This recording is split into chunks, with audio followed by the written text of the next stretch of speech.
మన రెండు తెలుగు రాష్ట్రాల్లోనూ కూడా మరి కాసేపట్లో ఆంధ్రప్రదేశ్లోని ఈ జిల్లాల్లో అలాగే తెలంగాణలోని ఈ జిల్లాల్లో తేలికపాటి నుంచి మోస్తరు వర్షాలు కురుస్తాయని వాతావరణ శాఖ అయితే ప్రకటించింది.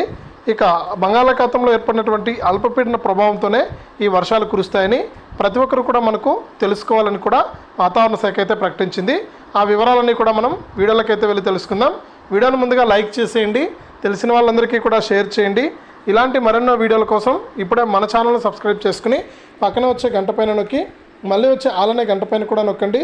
అప్పుడే ప్రతి వీడియోను కూడా మీరు మిస్ అవ్వకుండా మీ ఫోన్లోనే నోటిఫికేషన్ లేదా మెసేజ్ రూపంలో అయితే తెలుసుకుంటారు. దయచేసి ప్రతి ఒక్కరు కూడా వీడియోను లైక్ చేసి షేర్ చేసి సబ్స్క్రైబ్ చేసుకోండి. ఇక లేట్ చేయకుండా మనం వివరాలకైతే వెళ్ళిపోదాం. ఇప్పటికే మన ఆంధ్రప్రదేశ్ మరియు తెలంగాణ రాష్ట్రాల వ్యాప్తంగా అక్కడక్కడ కూడా తేలికపాటి నుంచి మోస్తరు వర్షాలు అయితే కురుస్తూ ఉన్నాయి.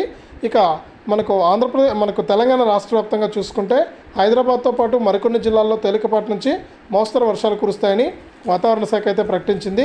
ఇక రాష్ట్ర వ్యాప్తంగా ఎవరైతే మనకు రైతులు ఉన్నారో వారందరూ కూడా అప్రమత్తంగా ఉండాలని, ఇప్పటికే హైదరాబాద్తో పాటు మరికొన్ని జిల్లాల్లో తేలికపాటి నుంచి మోస్తరు వర్షాలు కురుస్తున్నాయని మనకు ప్రజలందరూ కూడా అప్రమత్తంగా ఉండాలని వాతావరణ శాఖ అయితే ప్రకటించింది.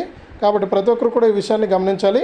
ఇక ఆంధ్రప్రదేశ్ విషయానికి వస్తే మనకు అల్పపీడన ప్రభావంతో రేపైతే వర్షాలు కురుస్తాయని, అంటే ఈరోజు వర్షాలు కురుస్తాయని వాతావరణ శాఖ అయితే తెలిపింది. అల్లూరు సీతారామరాజు, మన్యం, ఏలూరు, కృష్ణా, ఎన్టీఆర్, అన్నమయ్య, చిత్తూరు, తిరుపతి జిల్లాల్లో అక్కడక్కడ కూడా పిడుగులతో కూడినటువంటి తేలికపాటి వర్షాలు కురిసే అవకాశం ఉందని పేర్కొంది. ఇక ఉత్తర తమిళనాడు, దక్షిణ కోస్తా తీరాలకు ఆనుకుని బంగాళాఖాతంలో అల్పపీడనం ఏర్పడిందని పేర్కొంది. ఎల్లుండి ఉదయానికి మధ్య బంగాళాఖాతంలో వాయుగుండంగా కేంద్రీకృతమయ్యే అవకాశం ఉందని కూడా వాతావరణ శాఖ అయితే ప్రకటించింది. ఇక ఏపీలో కూడా ఈ జిల్లాల్లో ఈ విధంగా